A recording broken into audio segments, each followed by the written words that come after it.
Hi, good morning, and welcome to the The Self-Care Self-Care Therapy Therapy Podcast. Podcast. I'm Carl De Villegas from One Pole 2, And I'm Jasmine Rihanna Dabay, also from One Pole 2. and today we're going to talk about a title or a topic entitled Arriving at España Station. Paparating na sa Spanya Station.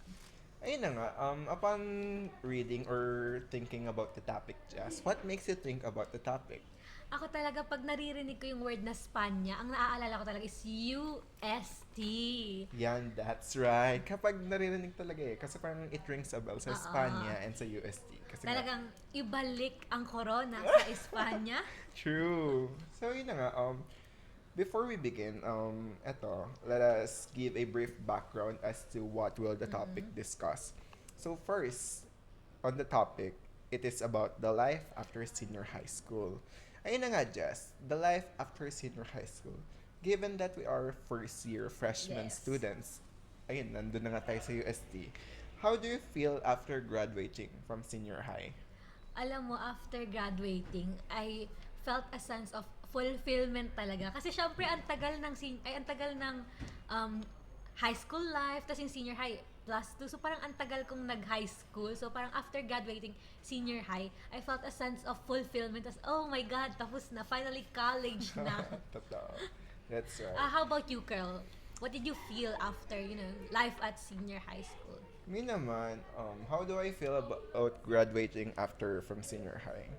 Ako, very chill lang talaga. Chill guy Kasi, talaga. yeah, ayun, ang kilala ko bilang chill guy. Tapos, ayun, up until I graduated, very chill pa din ako. Kasi, ayun nga, I just did the things that I wanted and enrolled. And, ayun, pray na lang. Oo, So, tama. ayun lang, reminder prayers lagi. Tama. Yeah, so for the next question, ito naman. What do you expect upon entering college?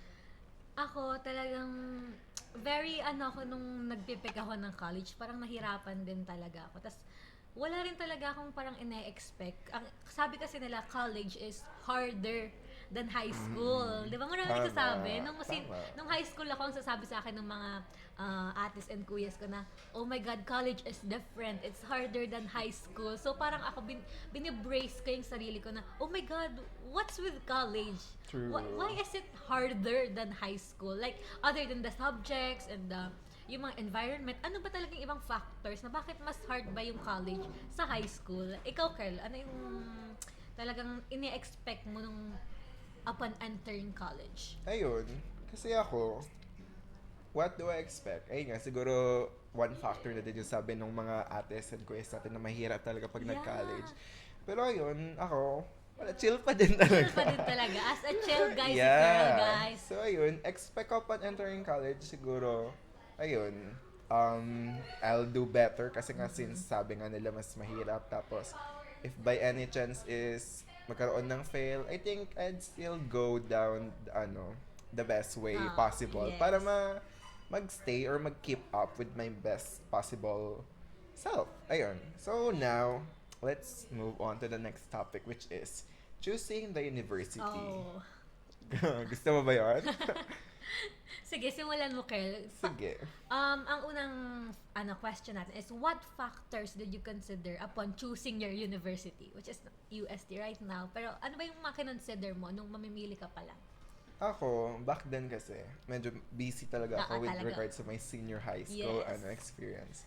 Bale, ayun nga, plan ko talaga is i-apply yung 4 big schools. Pero unfortunately, sa sobrang busy ko, na way past na, which is like siguro September, October na. Oh, Eh, which diba? is pa-end na ng Oo. mga...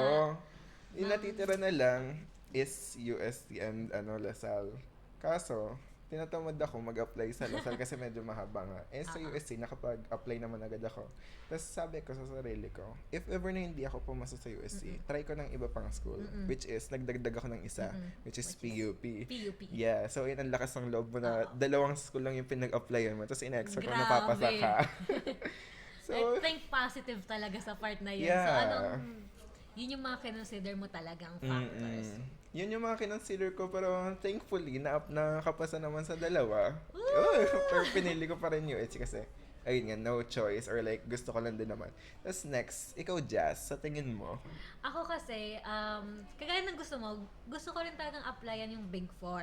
Pero as you said, na busy talaga. Busy girl din kasi ako. Shout out sa mga sa mga kaklase ko dyan ng senior high school and nung high school. Yun namang busy girly talaga ang babae. So, Yeah. as a busy girly, yun nga rin, like na-miss ko rin yung ibang application. Although, naka-apply ako to a lot of school din talaga. So, Yeah. nag-apply ako sa FEU, UST, SLU, and UP. I think Oh. that four, yun yung parang big four ko Yeah. that time nung nag-a-apply ako. And fortunately, pumasa naman ako to almost all. So, shout out Wow. UP dahil hindi niyo ako pinasa. Hindi, up for reconsideration naman Yeah. ako sa UP and all campus. Pero I think boil down lang talaga siya kung bakit USD. Kasi sabi ng parents ko like, oh, this university is good for you. Parang, syempre, as you know, one of the oldest universities talaga, parang alam mo na meron siyang mai-offer kasi hindi naman siya tatagal kung wala siyang mai-offer. So, Yes. yun talaga yung mga factors. Although maganda rin talaga yung iba like SLU, FEU, yung ibang mga napasahan ko.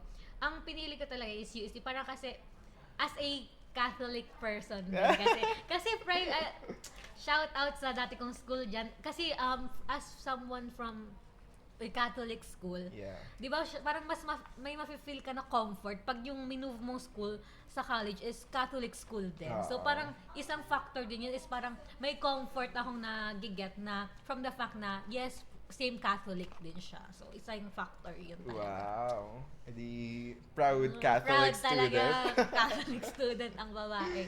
So next, ayun nga, we'll move on to the next segment which is entering college or our first impressions. Siguro start na natin sa'yo, Jess, no? Eto, for the first question, what were your first impressions of UST? Sa UST, sa siguro is nung pagpasok ko nung school, like nagpasa kasi ng requirements, di ba? Yeah. Syempre, sa mga new Thomasians dyan, alam niyo naman na magpapasa ng mga requirements, yung mga ganun. Ang unang impression ko talaga, like, wow! Wow. Wow! The campus is so huge talaga. Ayun Alam mo din. yun, napaka-surreal talaga yung pagpasok mo, pag-enter mo sa UST. Kasi personally, as someone na hindi in-expect na mag-UST siya, di ba? As a province girly, a little province girly talaga ako. Wow. Hindi ko talaga na-expect na sa US na ako mag-aaral. Pero nung pagpasok ko, like, wow, this university, parang apaka-surreal talagang mapunta sa university na yun. How about you, girl? What did you feel? Like, first impression talaga. I think siguro same ako sa experience mo Diba? na province kid Diba? ako, no? Bale, ayun nga, what were my first impressions sa UST? Siguro at first, upon entering, medyo kabado kasi nga, ayun nga, sobrang laki ng crowd. Tas, Yes, true. ayun din yung laki ng facilities sa yung campus. Minsan, kasi dati kaya mong tumakbo sa campus Diba? natin dati. Yung parang Yeah. kikita mo lahat ng mga tao talaga. Oo, tapos ngayon parang ang labo mo na makakita ng halos nasa tabi mo lang. True. Tapos kapag naglalakad ka pa, hihingalin ka pa. Totoo. Parang napaka-workout maglakad True. throughout UST. Grabe. Kaya ayun na nga, kapag nasa UST kayo, very kayang-kaya niyo yung 6K steps a day. True.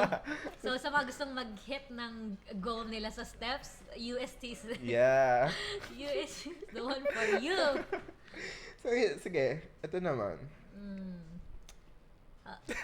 So, the next topic is, were there any culture shock moments upon entering UST? So, mag-start siguro tayo sa'yo, Curl. Sa'yo, ano bang culture shock moments mo Sige. talaga? Kasi ayun nga, given that UST nga is Totoo. napabilang sa top 4. Totoo. Ako naman, as a province kid, Ako di din. naman top school yung Totoo, inattended natin. so- So, medyo nakakatakot at first. Tsaka yung expect kong atmosphere medyo mabigat in the sense na yung mga tao sa paligid ko siguro, in terms of Oo. statuses, is medyo angat. Pero yun, upon entering UST, nagulat ako kasi very friendly yung campus. Yes, totoo. Kasi, kunyari, normally kapag nasa private school ka, yung magiging Intimidated. yeah, right? yung problem nyo lang is yung sa paligid nyo na let's say may kaba sa paligid, pero upon entering UST, mapipilitan ka talaga makipag-socialist. Very sociable ng Yes. campus. So, sobrang ganda talaga ng Tomasian community sa Ayun na UST. nga. So, for me naman, ang mga culture shocks ko is, although in-expect ko din talaga yung heavy workload, like, in-expect ko siya kasi syempre as part of the top schools in the country, expect mo naman talaga na, yes, may heavy workload talaga dito sa UST. Pero ang I think ang pinakamagandang culture shock din na nakuha ko is yung Tomasian community. Especially through example dun is yung mga Totoo. orgs and volunteer work as a volunteer myself. Wow. Shout out TMN. Lapag. Though as a volunteer myself, napakaganda ng mga communities na gano'n kasi very welcoming talaga. Yung parang ma-feel mo na parang other than academics, merong Yeah. mga things na magpapasaya sa'yo. Although, may workload din yung mga yun. Pero ma-feel mo yung sense of comfort na parang natitrain ka in other aspects rather Yeah. than academics. True. Very Talaga true yan. Very culture shock moment ko talaga. Kasi very warm welcome ng Tomasian communities Tama. talaga. So, ayun nga, given that USC is well known sa mga food streets nila, ikaw, Jazz, kung tatanungin ka, what food place would it be? Food place? Foodie kasi ako yun. Wow? So parang, hindi naman sobrang daming nakainan ko, pero madami na rin naman ako nakainan. And ito talaga yung parang isa sa mga first na kinainan ko na parang tumatak siya na Yeah. to the point na parang ilang beses ko siyang inulit puntahan. Pero right now, Wow. tinatry kong mag-lean into other stores muna Oo. para ma-open yung options ko. So ang gusto ko talaga is Chew York. Wow! Di ba? Oh my Have you God. tasted food sa Chew York? Hindi pa. So you should try it. So makikita niyo si Curl sa updates sa IG niya na kumakain siya sa Chew Actually, York. wow. Pero gusto ko talaga yung Chew York kasi parang first, I don't know kung orientation ba yun. Tapos parang kumain. Tapos doon kami napunta sa Chew York. So parang nagustuhan ko siya. Tapos na-recommend ko sa friends ko, sa boyfriend ko, and nagustuhan din nila. So parang very great recommendation sa mga first timer na nakakain sa USC. Ang recommend ko is Chew York. So affordable na lang din yung meals nila doon. How about you, Curl? If you were Ako to pick one.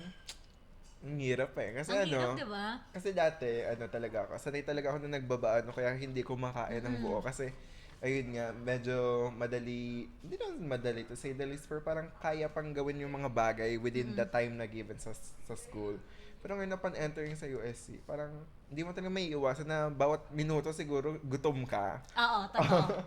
So, ayun, syempre, kung mapapipiliin, dapitan. Dapitan, yes, dapitan girly. Yeah. So, dun sa dapitan, siguro specifically, yung mga nasa gitnang food stalls, medyo masarap siya. Tapos, True. ngayon, recently, kakatikim ko lang ng chicken. Bale, siya, saljang chicken. Yes, Ang I sarap like that niya. also.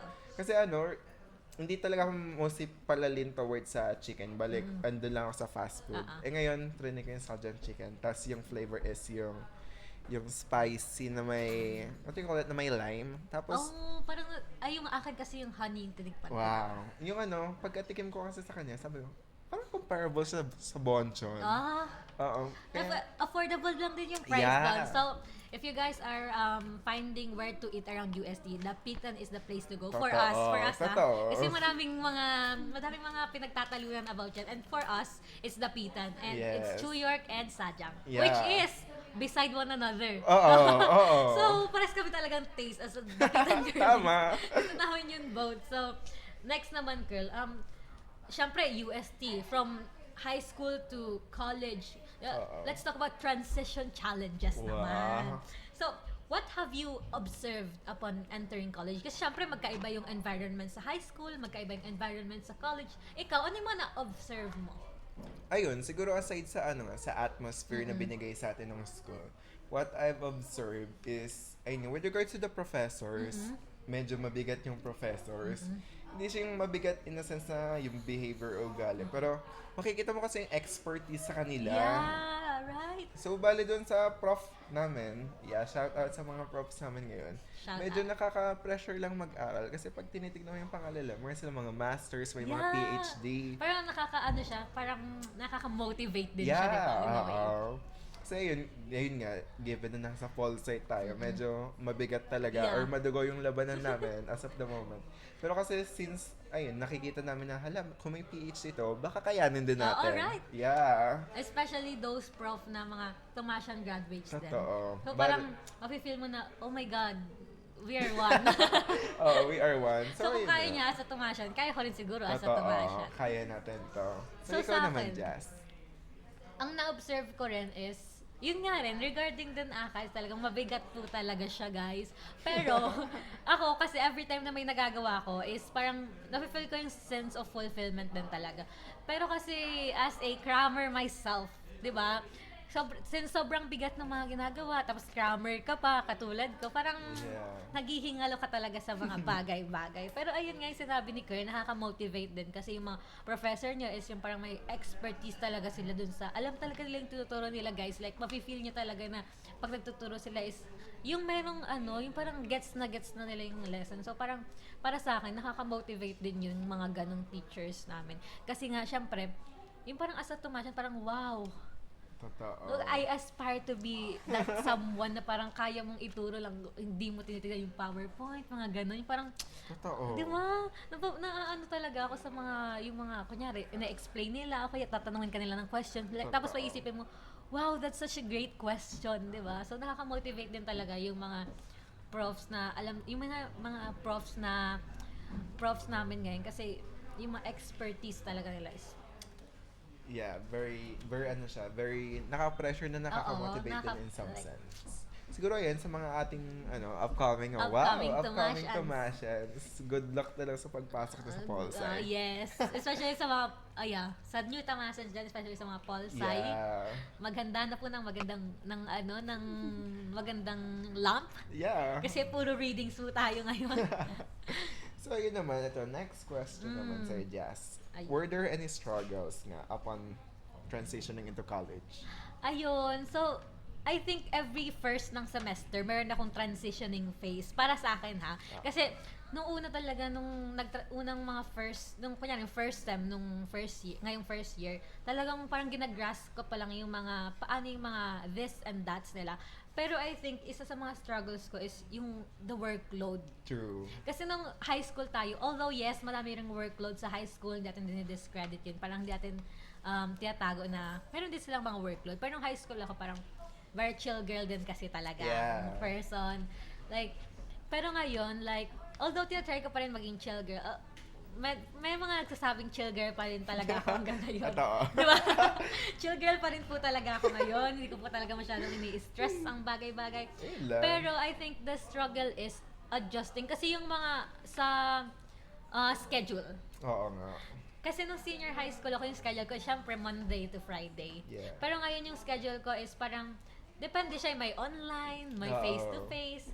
So parang yun yung isa sa struggles ko is mag-adjust doon. Especially din sa subjects. Totoo Kasi dati yan. parang nung high school ako, kaya kong morning to afternoon, di ba? Oo, Hanggang 5 oo. p.m. Nagkaklase ka, kaya mo yung subjects, kaya mo Totoo. Pero ngayon, pag parang kahit morning ka pa lang, parang pagod na pagod ka na pagkatapos mong mag-aral ng Totoo lang. mag-morning class. So, I think the struggle is adjusting sa schedule and sa workload ng subjects. Ganun talaga. How about you, Kurt? Ako naman, siguro yung naging transition ko lang or like yung mga struggles ko on transition. Siguro, in terms of ACADS, kaya pa naman. Kaya pa siyang i-chill guy. Yes. Pero yung naging challenges lang is with regards to commute. Kasi nga, as someone na hindi dorm kid, no? Kasi I prefer nga na mag-travel na lang muna kasi yung schedule din naman namin is within morning to afternoon lang. Parang hindi pa naman ako yung gagabihan na grabing gabi. So ayun, yung naging struggle ko lang siguro yung pakiki-adjust sa environment, right. tapos yung sa sa commute culture. Pero anything aside from that, okay lang Okay naman. naman. Kaya pang i-chill, guys. So, additionally, add ko lang talaga. Yun nga yung sinabi mo, commute as a Yeah. commute girly siya. So, commute guy. Ako pala is dorm girl. More on apartment girl, pero parang dorm girly na rin yun. So, parang isa din pala yun sa mga struggles is pag-a-adjust as a province girly to city life. So, parang may transitioning din talaga as a province girly to city life, which is mahirapan ka mag-adapt talaga. Example talaga is yung usok sa Maynila talaga. Totoo. Shout out sa usok ng Maynila. Tunay na may pangarap. Talagang, pag lumanghap ka talaga sa province, talagang maganda. Oo. Tapos Pangarap. ganito pala sa Maynila. So, isa lang yun sa gusto kong i-add na Totoo. struggles din. So, sa mga dorm girlies dyan, maraming out. struggles. Shout out. Pero kakaya naman natin yan, guys. Yeah. Kayang-kaya yan. So para sa next pangarap. naman, Go. ito, Mm-mm. with regards to adjustments pa rin. Mm-mm. Kasi earlier we talked about transition Oo, yeah.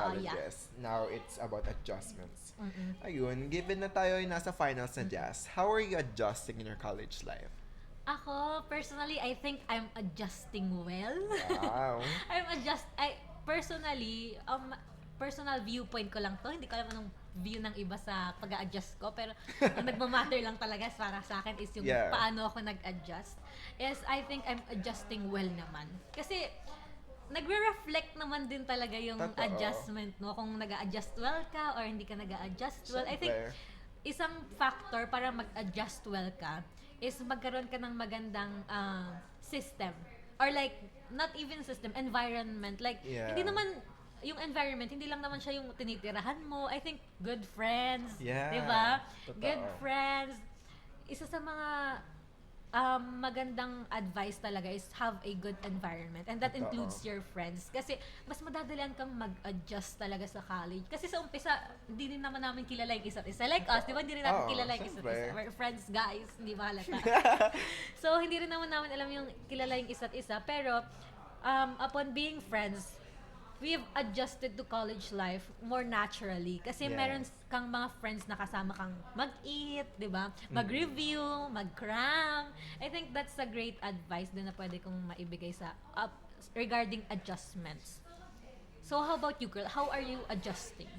So far, ako, if I'm adjusting with life today, parang no challenges pa rin as of the Oo, moment. diba? Grabe ang yabang, no? Diba? Pero kasi ayun nga, as what Jazz have said earlier, good environment is all that really matters. Kasi ngayon, ayun nga, new environment ako in the sense na from province na sa city ako. Tapos ngayon, I have to adjust with those. Pero thankfully naman, I've met a lot of new friends naman that are very positive din in the sense na, ayun, very uplifting yung, Totoo. yung community, Diba? yung friendship namin kamo. Bale, with regards to that naman, I'm adjusting to, siguro pahirapan ko pa sarili ko ng onte, no? In the sense na mas bibigatan ko ng onte ng workloads para siguro by the following years, kaya ko nang masanay sa workloads ng mga seniors namin. Wow. Wow. Very inspiring ng onte. Inspiring. Very idol ang mga Totoo. seniors. So, yun naman, siguro next na natin, no? Have you established any coping strategies as you adjust? Coping strategies. Kagaya ng sabi ko kanina, pwedeng magandang coping is eating out with friends. Yeah. Magandang coping yun, guys. Ako kasi, although nabibigitan din talaga ako sa workload talaga, ang isa kong coping strategy is kumakain ako ng foods. Oh. Very foodie. Shout out sa tani at tatay ko dyan na walang problema dahil kain ako ng kain. Pero magandang coping strategies din yung pag-i-eat, guys. Kasi syempre nai-stress tayo pag gumagawa tayong schoolworks, di ba? Ako hindi talaga ako makapaggawa ng schoolworks pag wala akong food. Especially coffee. Oo. Coffee, guys. I love coffee.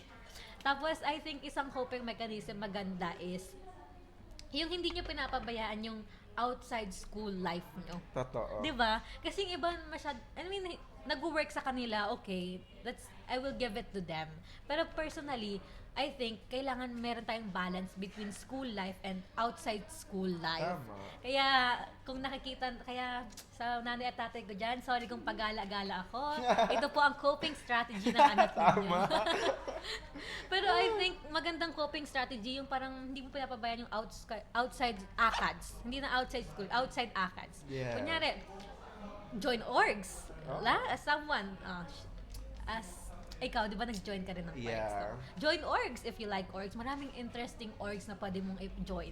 Volunteer works. That's really good also. So I think yun yung coping strategy ko is, ayun nga, hindi ko ini-stress yung sarili ko sa ACADS lang. Like, ino-open ko siya on other things like volunteer works, and going out with friends, eating out, mga ganun talaga yung coping strategies na ini-employ ko ngayon para mag-adjust ako sa sem by sem or subjects by subjects. Oo. How about you, girl? Anong mga coping strategies ba na ini-employ? Ako, kasi di ba kilala naman, very introverted Oo, talaga totoo. ako. I mean, hindi siguro introverted na mahihain makapag-engage sa hindi ko kakilala, no? Pero ano naman siya, ayun nga, as what just have said earlier, step-by-step process siya. Bale for me, siguro yung coping mechanism or like yung mga strategies ko na ginagawa para makipag-adjust sa environment is socialization. Oh, socialization. Kasi ayun nga, struggles ko talaga makipag-keep up sa mga nasa paligid ko, especially when interacting or with communicating. Bale ayun, sabi ko, parang sinabi ko sa sarili ko, if hindi ko babaguhin tong mindset or personality na I don't need the company of others, siguro hindi pa rin na magkakaibigan or like magkaka-circle as of this moment. Kaya medyo thankful ako na trinay ko makipag-open up. Or at least, yung mga kaibigan ko yung nakipag-open up sa akin. Tapos bigla na lang akong napa-open up na din. Kaya ayun, nagkaroon kami ng connection. So, Ayan. ayun, nagva-vibe kami ngayon. E di, parang mas nagkakaroon ng meaning yung engagement ko sa university life. Yes. Kasi syempre, mas maganda ang experience with friends. Yeah, totoo Diba? lang. Mas maganda ang memories with friends. Totoo. Bale, parang maganda yung may sabay-sabay na naghihirap, yung may sabay-sabay na Alam nyo, mas umaangat. mapapadali yung experience yun ng mga hardships. If you have friends all over you. If you have Yeah. loved ones that are there to support you talaga. True. So, yun nga. Ito na tayo. Malapit na tayo sa natatapos na segment. Oh no. Malapit na matapos ang segment natin, guys. So, keep watching. Yeah. Bale, ayun, so far, medyo enjoying tong podcast na to. I hope you are also enjoying kasi kami nag-enjoy kaming Totoo. mag-talk about our experiences, Oo. no? Bale, ito na nga. What advice would you give Ay. to upcoming and current university students? To upcoming and current university Yeah. students. Siguro, mag-message muna ako sa upcoming then sa current, then both. Oo. Siguro. So, sa upcoming naman is expect adjustments, di ba? Expect transition phases, kagaya nga nung pinag-usapan natin kanina. And you have to create talaga your own way of adjusting. Hindi kasi Yeah. siya one size fits all eh. Halos lahat naman ng bagay, hindi one size fits all. So, I think you have to curate what you need talaga. Curate your own coping mechanism. Pero pwede nyo namang i-employ yung mga binigay namin sa inyo. You have to Totoo. try. Kasi kung hindi nyo itatry, hindi nyo malalaman. Totoo. So, you have to try various things. Kagaya nung umpisa, I also had to try various coping mechanisms, various way para gawin yung mga schoolworks. And what works for me is doing it last minute. Pero, hindi ko siya i-advise.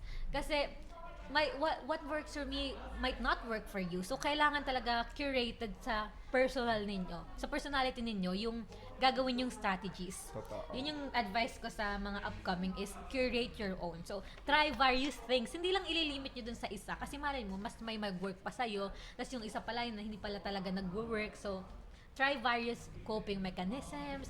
Try various ways of adjusting. So, sa current university students naman, hold on guys. Kasi marami akong nafe-feel na parang pag meron silang hindi magandang score, nalulungkot na sila.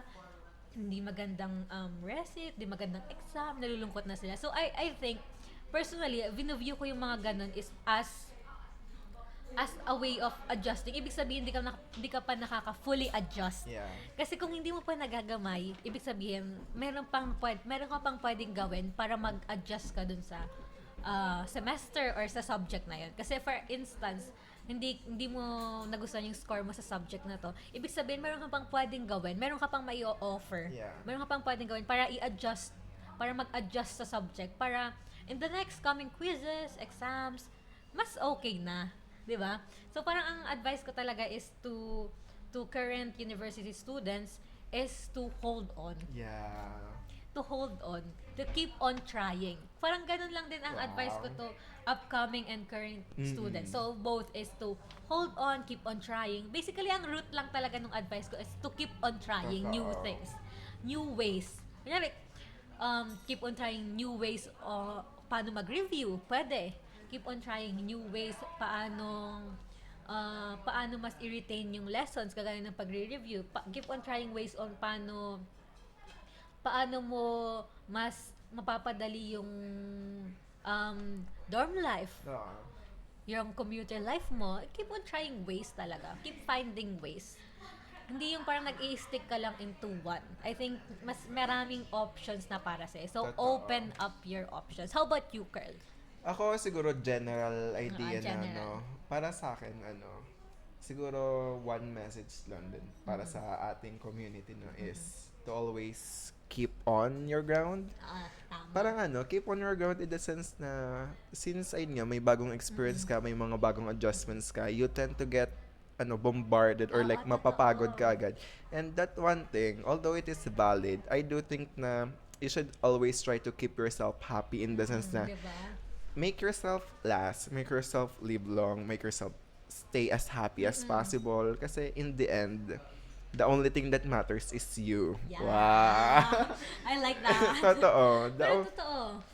Bali, ayun nga, since you matter, your emotions also matter. Kaya, one thing to remind lang sa ating mga Tomasians, siguro may mga adjustments tayo na kailangan gawin. Pero, sometime, you need to accept those challenges and try to move with that challenge. Yes, correct. Kasi upon, adjusting nga, it will do you good naman than harm. Lalo na kapag trinay mo as what Jasmine have said. Yeah, so you have to keep trying, you have to keep yourself grounded. Although pwedeng malungkot, pwede Yeah. yan.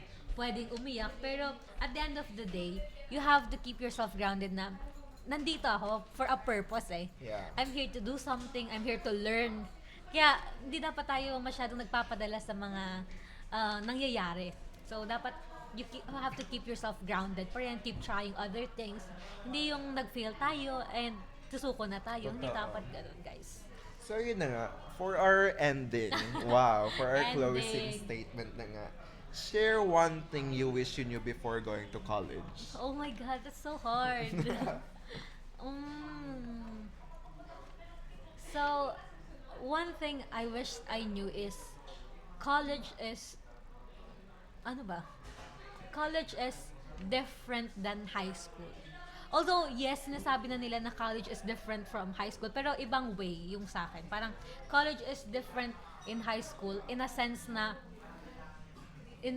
yung community, yung community nagmamatter talaga siya. Totoo. Kasi sa high school, pwede mo pang, I think sa high school, kaya mo pa namang daanan yung high school without, having the correct support system. Also, kasi na-experience natin yan nung high school, having Totoo. toxic friends, toxic Oo. people.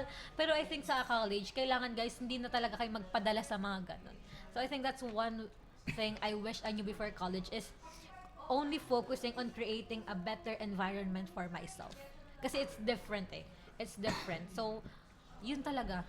The community talaga yung one thing I wish I knew is how things are different in college and high school based on focus on the community talaga. So, community ko talaga yung parang dun ko na feel na napaka-important pala talaga nung magkaroon ng magandang community, like magandang kasi nagre-reflect siya sa'yo, nagre-reflect siya sa others. So, yun. How about you, Carl? For me naman, one thing I wish I knew before going to college. Siguro that mas nag-prepare ako before entering college. Kasi college life is hard. Pero kasi, siguro you could have avoid these challenges Tama. you're facing right now if mas nag-prepare ka ng mas maaga. Pero kasi given the circumstances hindi natin maiiwasan na college life is hard, but ayun, we must move on or we must go on with the challenges. Kasi nga, if we don't go on with those challenges, we will be stuck up or like hindi tayo magde-develop into something better or something new na beneficial sa ating sa professional life. Bale ayun, siguro nakapag-motivate na tayo ng mga tao, nabigyan na natin sila ng insights with regards to our experiences sa ating senior high school to college life. So, bale, yun na nga po. Before we end, I'm Carl De Villegas from 1Pol2. And I'm Jasmine Rihanna Dabay, also from 1Pol2. So, yun na nga. This topic is entitled, Arriving at España Station. Paparating na sa España Station. And last but not least, this is the Self-Care Podcast. So, yun mo. Bye! Bye, guys! Tapos na.